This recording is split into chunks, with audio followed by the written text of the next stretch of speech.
한 주 동안도 잘 지내셨나요? 오늘 말씀을 함께 나누는 우리 모두에게 하나님의 평안이 함께하기를 기도합니다. 여러분들은 불결하고 부정하다라고 느끼시는 게 있으신가요? 저는 있습니다.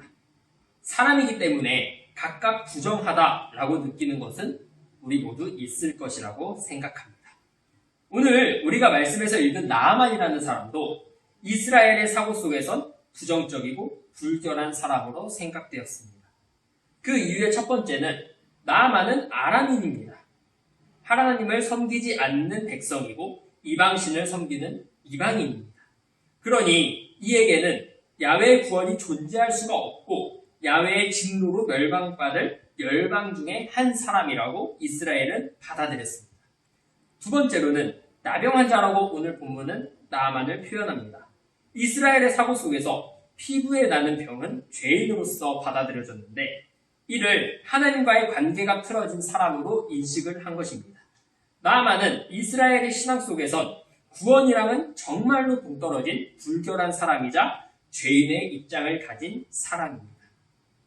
하지만 오늘 본문은 이런 나아만에게도 하나님의 구원이 임했음을 선포합니다. 나아만은 나병으로 고통을 받다가 하나님의 사람인 엘리사를 찾아옵니다.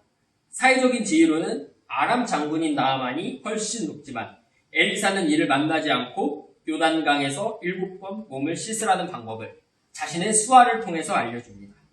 나아만은 엘리사가 자신에게 방법을 이야기했지만 자신에게 나오지 않음에 그리고 자신의 생각과 달랐음에 분노를 표출합니다. 오늘 본문 11절을 함께 봤으면 합니다. 나아만이 노하여 물러가며 이르되 내 생각에는 그가 내게로 나와 서서 그의 하나님 여호와의 이름을 부르고 그의 손을 그 부위에 흔들어 나병을 고칠까 하였도다. 아멘. 나아만은 이후 다메섹강, 아바나와 바르발이 더 낫지 않냐고 자신들의 부하들에게 이야기를 합니다. 결국 나아만은 종들의 설득에 의해서 14절에 기록했듯이 하나님의 사람의 말대로 요단강에 7번 몸을 잠그니 그의 살이 어린아이의 살같이 회복되어 깨끗하게 되었더라 라고 본문은 기록을 하며 하나님의 구원을 체험을 합니다. 여러분, 나아만은 이방인입니다.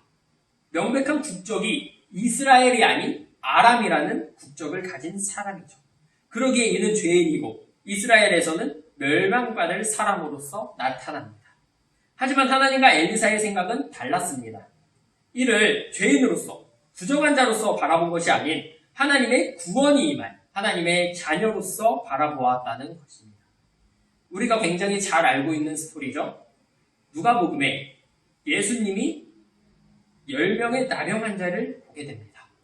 나병 환자들은 다윗의 자손 예수여 우리를 불쌍히 여겨달라고 하실 때 예수님께서는 이 나병 환자들 보고 제사장에게 가서 너희의 몸을 보이라 말씀하십니다.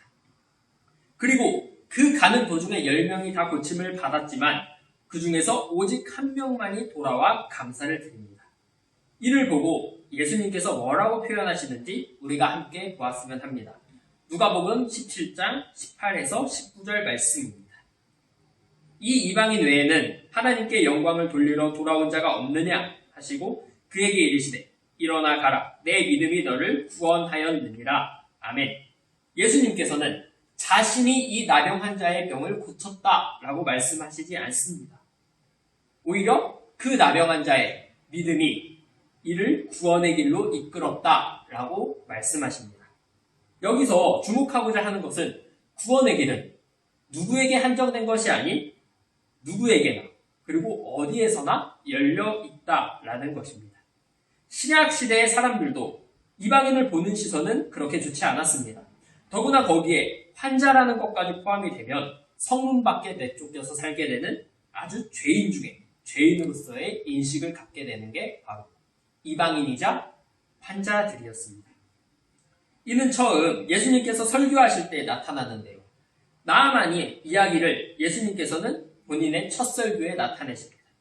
그걸 들은 이스라엘 군중은 예수를 죽이려 했다라고 누가복음의 말씀과 또한 예수님께서 사마리아 여인과 대화를 할 때 왜 유대인인 당신이 나와 대화를 하느냐라고 할 때에 알 수 있습니다. 이스라엘 사람들은 이들을 부정한 것으로 여겼습니다. 하지만 여러분, 이들이 부정합니까? 이들에게 행한 이스라엘의 태도는 환대가 아닌 전통에 의한 폭력이었습니다. 안타깝게도 오늘날 교회는 이들을 부정하게 바라봅니다. 우리 사회와 교회에는 수많은 이들이 있습니다. 그 중에서는 소외된 이들 역시 있습니다. 대표적으로는 여성, 성소수자, 타종교인들이 바로 이에 해당됩니다.